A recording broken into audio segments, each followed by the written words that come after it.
Yeah, she's got some nice long hair. Welcome back to the Unbearable Sports Podcast. I'm your host, Brad Barron, and we just finished seeing the first dub of the season for the Chicago Bears, or just the first dub of the preseason for the Chicago Bears. Welcome back, everyone. I'm coming to you live after the Chicago Bears beat the Kansas City Chiefs 19-14. Make sure to like and subscribe if you're watching out there on YouTube. And also, if you're listening, make sure to rate it 5 stars, whether it's on Spotify or Apple Podcasts. However you're listening to us, make sure to rate 5 stars. And let's get this show on the road. So this was our first preseason game.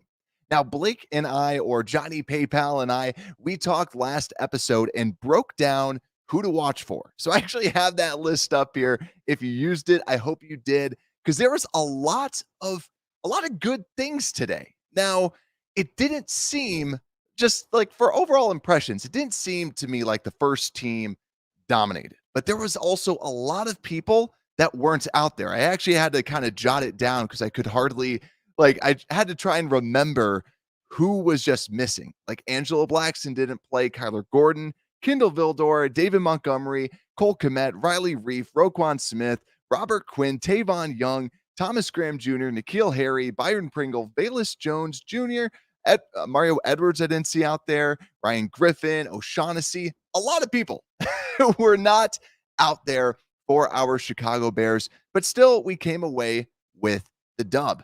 Now, just early on, just thoughts. And first off, like when I saw this offense, I didn't love it, to be honest with you. It didn't seem like something different because, overall, Justin Fields had only 48 passing yards out there.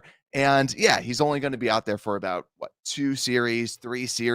But the one thing that I just want to kind of, and I'm starting off with a bad note, I guess you could say, but Justin Fields, I think that I just still want to see him get a little bit quicker with that processing. It seemed like when the pocket kind of broke down a little bit, I wanted to see him just be a little bit faster with the decision making. So nothing too alarming, but I just wanted to see a slight step up from Justin Fields overall.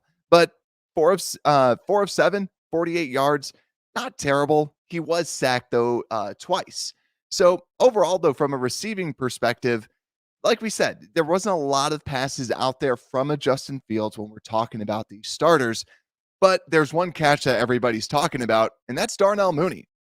So Darnell Mooney, to me, though, was amazing. You saw what he's capable of. You saw that he is a number one guy, that he can be a reliable target. You throw it up, the guy makes a play on the ball and comes down with the pass. Yes, he's not this prototypical 6'3", 6'4" wide receiver out there, but he's still able to go up and make some good catches. But we already talked about this, though. The overall wide receivers, they weren't really out there. We didn't see Bayless. We saw Equanimous St. Brown a little bit. You're not going to see like, oh my gosh, he just shocked the world. But you saw a little end around, which I thought was a very interesting play for this team. And it was cool. It was nice to see it. And it was nice to see it actually work and get some overall good yards. But let's look at this offensive line, because that was something that I wanted to be looking out for. Braxton Jones, how did he look? Also, without Riley Reif, we saw what Larry Borum would look like inside of this offense. And I think overall, Braxton Jones, to me, impressed. The big question is, can he play with the big boys? Now, was he perfect? No. But you saw they were running it to his side. There's a couple times, like I jotted this down in my notes. It almost looks like it's a little fast for him. Not saying he's not going to be great, but you saw like a couple times he kind of had to like think, like sit back a little bit, and then he acted, while you see like a Tevin Jenkins is just like a bulldozer out there, but he just kind of had to think a little bit, but he still made some good plays. There was a couple times that he would block and set someone up and then just easily shift off and go to another person. You love to see that, especially in the running game. So great head on his shoulders. Overall, I was impressed with him. He held his own. Like I said, a couple plays, not perfect, but still everything that you want out of a super late round draft pick that has the potential to start. So I don't think that it's a big, oh my gosh, is he going to be starting? I think it's more realistic now that we see a Braxton Jones starting. Yeah, it's one preseason game, but what he did show is he showed that the hype, it's good. He looks like a good offensive lineman out there. But looking at this starting group with this offensive line as a whole, Cody Whitehair held his own. Sam Mustipher is Sam Mustipher. We already know this. But Schofield was someone that I was a little bit more optimistic on. Let up a sack right up the middle. It was Chris Jones. So it was one of the best interior pass rushers out there. But still, I thought that I wasn't too impressed with Schofield as a whole. But yet again, this is just one game. This is just 2 drives. I think that hopefully he can just continue to just progress overall. So wasn't impressed too much with him. And Larry Borum just looks like Larry Borum, where he's a solid player. He's not going to move the pile. He's not going to do anything outstanding. But to me, like if you have Larry Borum as your swing tackle and Riley Reef as your right tackle, I like that. So I'm all aboard the Braxton Jones starting left tackle and Riley Reef starting right tackle. I think that that's going to be your best set of tackles out there. And then you have Larry Borum essentially as that backup. But overall, though, like I was mentioning, this first string offense wasn't too impressed with, but you can always make the excuse like, well, was it because they weren't calling all the plays that they would normally call? You can make that case, but I think overall, not too impressed. Hopefully, when we get our wide receivers, like when Bayless Jones is out there, hopefully we can see a little bit more in like a Cole Kmet. So you actually have a tight end threat in the middle, because it's got to be hard when you do have some of the backup tight ends out there, not Ryan Griffin, not O'Shaughnessy, not Kmet. So you have really no tight ends out there for him today. And tight end is a good outlet when you are under pressure like he was today. But let's flip over to this defense. I want to just break down the starters and we'll kind of just like chunk it up into the different sections. So let's talk about this first string defense. Now, first drive, Bears end up letting up a touchdown. Yet again, preseason against Kansas City, which pretty much had all their starters out there. It's just one drive. And I'm not too concerned when you have Lamar Jackson as your starting corner, that's going to be difficult to try and stop this guy. But I think overall, with these starters, someone that really impressed me, Trevis Gibson. We had him on our watch list. Trevis Gibson looks faster, looks bigger. I think that he's going to make a really big jump. And I think he's easily going to be able to get some double-digit sacks. And I don't think that that's a far off assumption. But yet again, this first string, a lot of injuries out there. Roquan wasn't out there. But still, Al-Qadim Muhammad, I thought he was solid. This is what you kind of expect. High motor guy, high intensity guy that can kind of play in, and down out. Now, also, Justin Jones still appears to be your best defensive interior player.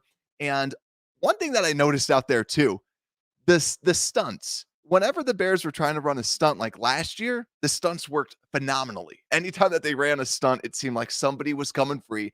Someone was getting the sack. Something good was happening. But this time around, it didn't seem like when they were running the stunts, good things were happening. Yet again, first preseason game, it just seemed like with their defensive linemen, there was a lot of big guys because you didn't have Angelo Blackson out there. You had like LaCale London played a lot, another big guy that just didn't seem to be able to move quick enough to kind of do some of those stunts. But I think overall, when they were matched up, Trevis Gibson, Al-Qadim Muhammad looked solid, looked decent out there. I was also impressed by the play of Nicholas Morrow. He was someone that we really haven't watched much because he hasn't played in over a season. Nicholas Morrow, I thought was good. He showed some of the speed. He showed that he could kind of shed some blocks. Overall, I enjoyed how he was playing, similar to Matt Adams as well. Matt Adams, there's a couple plays he wasn't perfect, but I was overall impressed with what Nicholas Morrow had to offer.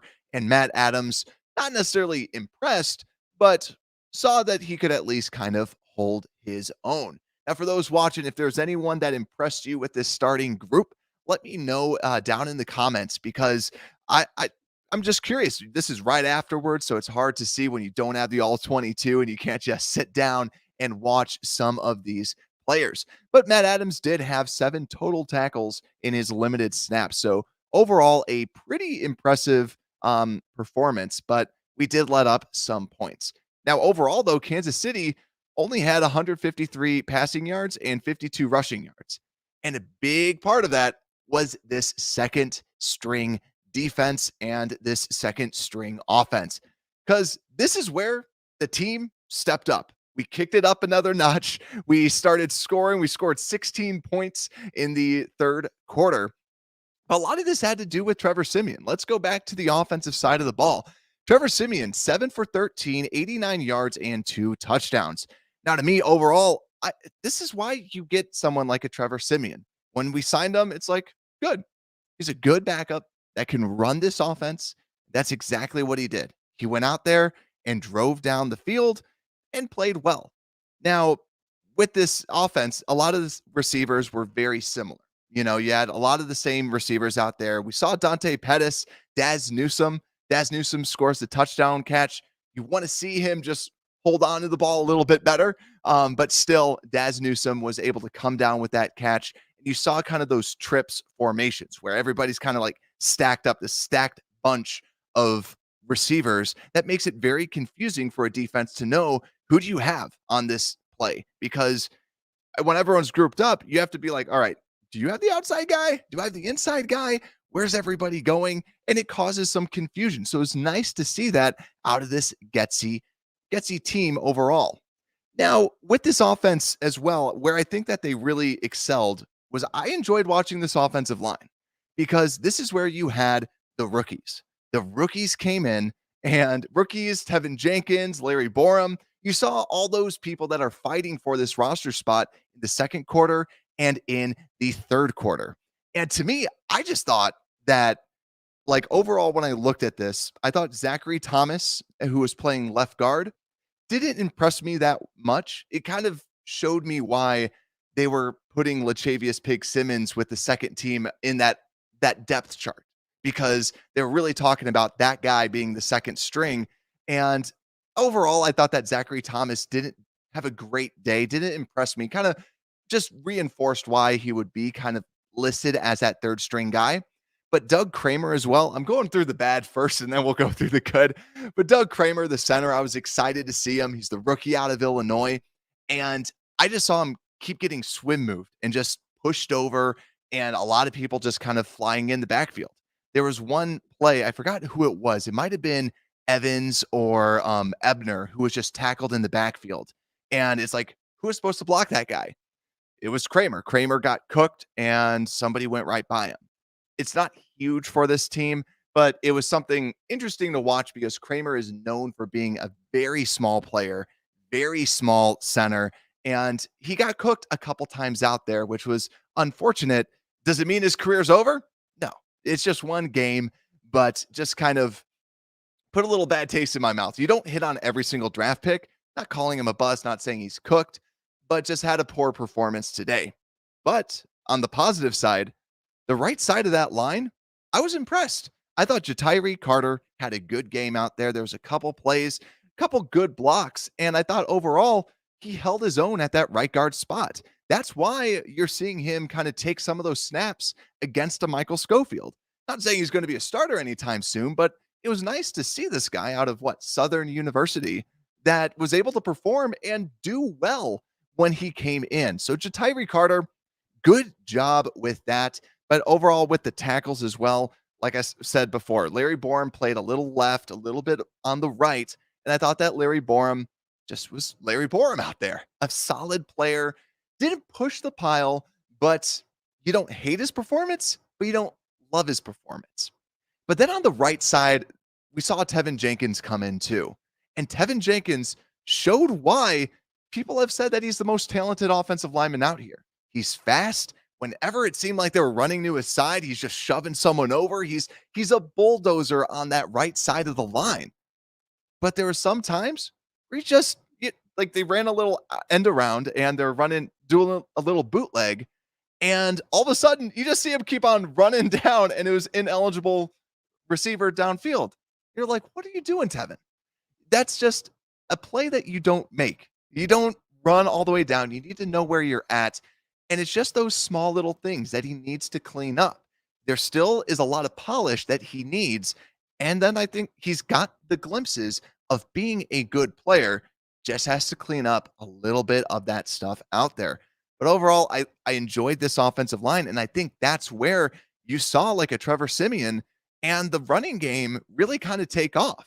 Because now let's go to this running game and Treston frickin' Ebner. Let's talk about the rookie out of Baylor. Let's talk about this guy. 6 carries for 31 yards. Now, yeah, he's not a guy that's going straight in the middle. And I felt like all day, whenever we tried to run it up the middle, nothing was happening. But where we saw our production, that outside, we already know this is an outside zone. We should be running it more towards those tackles. And this is where you saw Ebner kind of go off when they were able to give him some space. We talked about this in some of the previews where basically you give this guy 10 yards and yeah, you'd love to do it all the time. But when he's got space, he's dangerous. So when he had that space, he was able to make people miss and cut up for 27 yards.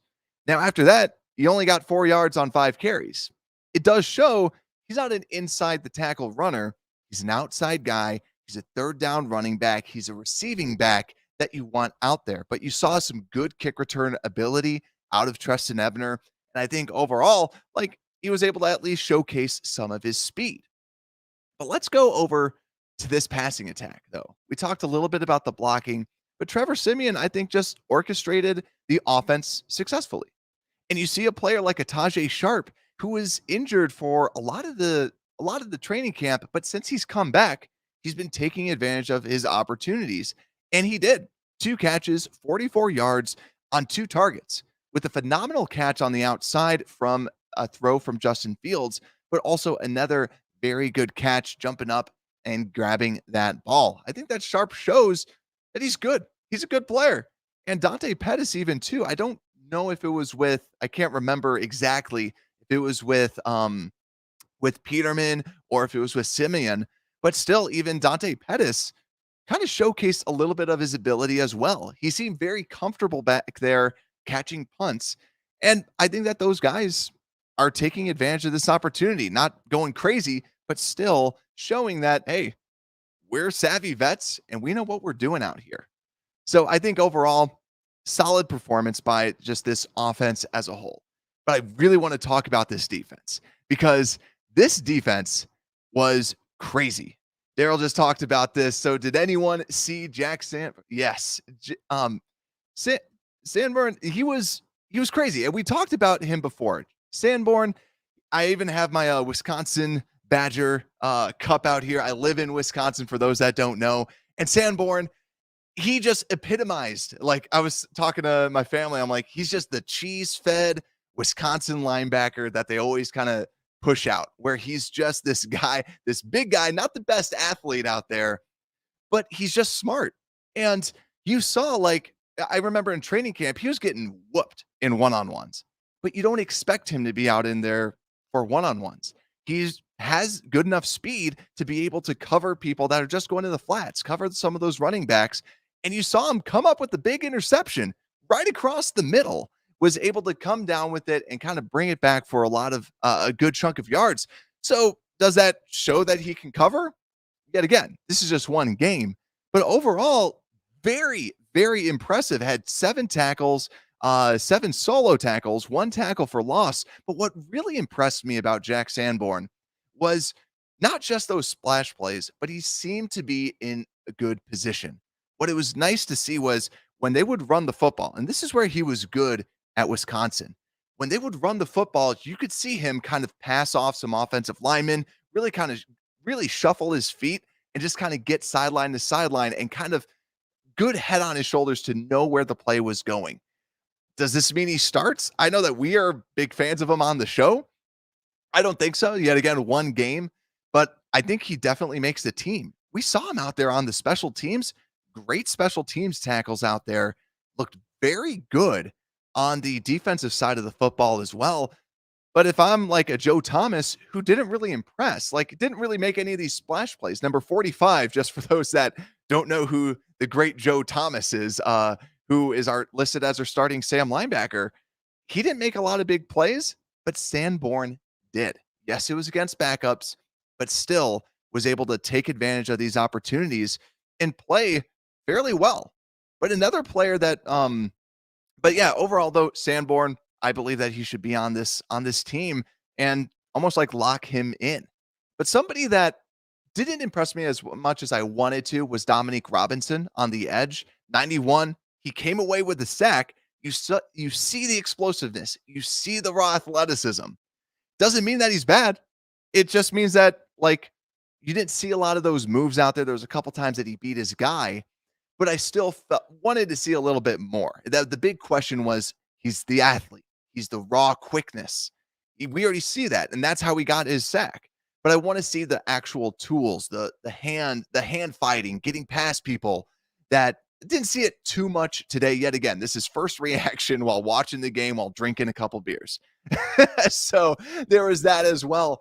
But I think overall though didn't fly off the tape, but still shows the raw athleticism that you want as this player. But also kind of continuing on to this, Kairos Tonga, he was with the first team, just kind of looked like himself. It didn't look anything different, didn't look anything crazy. But I think overall in the interior didn't look great. The interior didn't look phenomenal after Justin Jones left, I felt, until the fourth quarter. So in the second and third was just very okay, I kind of felt. Just a lot of space eaters in that middle that allowed some of these linebackers to make some plays. But overall, too, I got to kind of call out Sam Kamara. I didn't think that Sam Kamara played well on the defensive end spot. Just looks a little small out there. It looks small, slow, just really didn't turn a lot of heads for the undrafted person out of Stony Brook.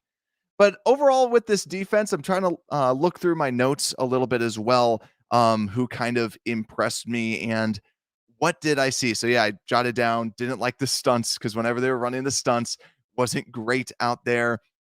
Yeah, overall, though, like I was saying, Jatiri Carter from the offensive side looked better than Zachary Thomas. So I think that Jatiri Carter right now, if they were to kind of put one of those guards on the practice squad, I'm hoping Zachary Thomas is on the practice squad because I liked what I saw out of Jatiri Carter today at that right guard spot.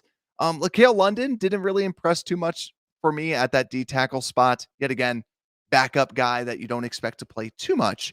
But still, I thought that when we were running a lot of outside zone, that those plays were working. Those plays were working successfully. But yeah, the inside running game didn't look great today, to be honest. But let's go over to the very end, the fourth quarter, the very backups when we see the great Nathan Peterman come in and kind of question why is he on the team? But hey, dude still went 4 for 6, 36 yards. And, he was sacked 2 times. But when we had these backups, the very, very back end people on this offensive side, you saw Darrington Evans. I was impressed with some of his carries. We talked about this guy before. He's a good running back. Yeah, he had one drop out there. He's a good running back. You see that out there. He's got a smart head on his shoulders. Reminds me a little bit of like a Benny Cunningham, a little bit where we didn't love Benny Cunningham by any stretch of the imagination. He was a good player. You wanted him on the team and just was a solid overall running back. Tuggle, though, too, I'll give him some love. 6 carries for 22 yards. But yeah, this backup roster, this third string overall, it was just solid. But some of the other backups too, and I got to block some of these chats from some bots. But overall, though, I felt that this team, let's focus on this defensive side of the ball because the defense, I thought that this is where you saw some people pop. Coley, the defensive tackle that we just recently signed, looked good. Every time that he was out there, it's like this should not be the string of people that he's playing with. I was very impressed with Coley at defensive tackle and just was 79, I believe, was able to get a sack, but also was able to be in the face of the quarterback multiple times. You love to see it. I want to see him with the second string next game. See what he can do with a step up in the competition. Like we said, just got there, so he's not going to be running with the twos. But I think that he deserves a shot at that over LaCale London. Give Coley a shot at that because that guy was looking good. Put him at that 3 technique and let him run because overall impressed by his overall athletic ability. But also, too, actually, he's listed at 2 sacks. Sorry about that, Coley. 2 sacks, 2 tackle for losses. Overall, very good play by Coley. But also, when we had those kind of backups in, Charles Snowden did make a play. And the big question with Charles Snowden is, can he play that defensive end spot? Now, he didn't impress me for the rest of the game. Like, he wasn't like, oh my gosh, he's going crazy. But he was at least showing I can fight with all these other people that are out there. I can fight against a Carson Taylor. I can fight against these players. Don't count me out quite yet. So I'm going to be keeping my eye on Snowden for the next game because I want to see what can he bring to the table now at that defensive end spot. But going on through this as well, we saw Gates. Gates was another player that they talked about, former USFL guy, and he impressed. Number 43, him and Sanborn in the middle. It's like, I know that these are backups, but you're just looking at these guys going, I love these guys. Gates had a nose for the football. I kind of wrote him off a little bit because it's like, okay, who are these guys that they're bringing in? Probably not going to be great, but Coley comes in after signing, does well. Gates comes in as well, making some good tackles out there. He's only charted, according to ESPN, with getting 4 tackles. But I thought that he did a little bit more than that. DeMarquise Gates, great performance today against the third strings and just overall phenomenal performance. Yet again, I want to see these guys kind of move up. Noah Dawkins, watch out. Caleb Johnson, watch out. Caleb Johnson didn't necessarily impress me like these two did. When those two were in the middle, it seemed like they've been playing with each other, like playing side by side forever. Like, I love seeing Sanborn. I love seeing Gates. I thought it was a very good combo. One would make a play, one would take someone on. Overall, very impressed. Now, I haven't talked a lot about the corners or safeties, and I can't believe I forgot this when I was going through the starters. Let's just take a moment and just appreciate Jaquan Brisker, because we talked about this on the preview. Jaquan Brisker is probably going to make a play, and he's like, you know what? I'm going to make an entire drive leave because comes up and just lays some wood on somebody. He comes in around and makes a play in the running game.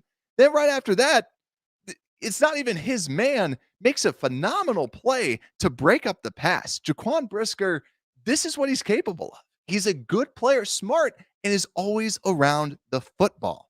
That's what you want to see out of your safeties, and he's good. He played a little bit longer than I wanted him to, but I was glad that he was able to do that because he showed what he's capable of, and he showed those flash plays. So overall, though, Jaquan Brisker, Hall of Famer. Just book it right now. Hall of Famer, right? But Brisker really did impress out there today. But overall, though, good game for these backups. And what I feel like we can take away from this game. So first off, when your backups play well, it shows that you have good depth. And what this team is all about is building a team. Now, I didn't love what the first stringers did, didn't love what the starters did, but when your backups are playing well, and mainly your second string were the people that were playing well, it shows what Poles and Eberflus are trying to do. They're trying to bring in guys that make this team good. And overall, I enjoyed seeing those guys out there playing. But some other little takeaways as kind of wrap this up. I got to give some love to the punter. Dude, do we have any Trenton Gill fans out there? Because Trenton freaking Gill, I'm like, who is this 16? Like, mega punt, who? He was doing some great punts. And you saw, too, just he had a couple coffin corners. I actually got to pull up this stat because I want to know how many times that he kind of pinned them down there. So 7 punts, pinned them in the 20 3 different times. Should have been 4. Jack Sanborn, although perfect and flawless, did make one bad play in special teams and wasn't able to pin it down in the 1, but really just overall impressed. His longest went for 53 yards. Just a very good performance by Trenton Gill. this is the reason why that they're not bringing in a lot of players and signing a lot of punters. They have a lot of confidence in Trenton Gill, and it really showed. This guy, it's a punter, one of the least important positions, but this guy was looking good. He was able to boot it. He was able to use his accuracy to pin it in the 20. Very impressed by the punter overall. But overall with special teams, Cairo Santos, 2 of 2. So you love to see that. Daz Newsome did bobble a punt return and just wasn't Daz Newsome. I felt like he was so excited to be out there, but his hands weren't. His hands bobbles the punt, bobbles the touchdown catch. And I think that he had another drop that was thrown right to him on a rollout as well. Daz, just calm down and maybe don't take pre-workout before you go and play. But Daz Newsome, I thought he showed that he's a quick guy, but you just want to see a little bit more hands. Blacksmith Ras, I totally agree. The star is born in Sanborn. Jack Sanborn was incredible. Just absolutely great. I can't wait to see him again. I can't wait to see him out there. I hope that he gets some first team reps next time around. Forget Joe Thomas. See what you have with Sanborn. I want to see Sanborn with Roquan Smith and with Nicholas Morrow in the base 4-3. Let's see what that looks like. Let's see what that overall formation looks like. And is it bold saying that this undrafted person's a starter? For those that have followed us in the past, we had that as our thumbnail. We had that as our title when we brought down these linebackers. He's a good player, and he deserves a shot at this first string. But I'm looking for some other things too. So yeah, Brisker looked really good out there. And yeah, I think overall though, this team just solid. Solid performance, solid play.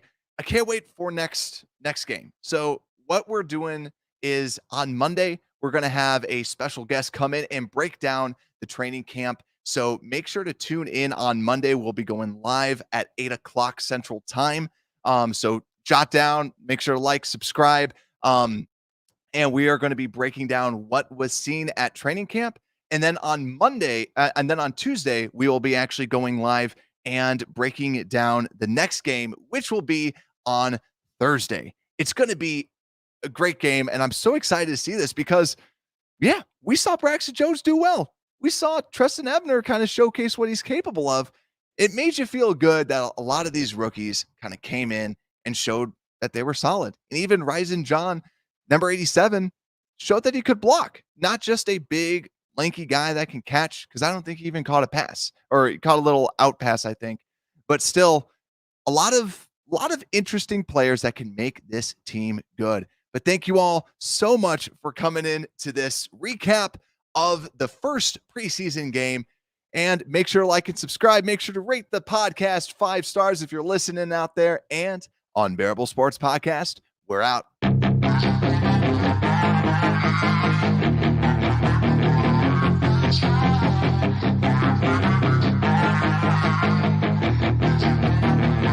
Yeah, she's got some nice long hair, and you know that she's a bad chick. Thank you for listening to this Belly Up Sports Podcast Network product. Some said we go belly up, so we made it our name, and we're still here.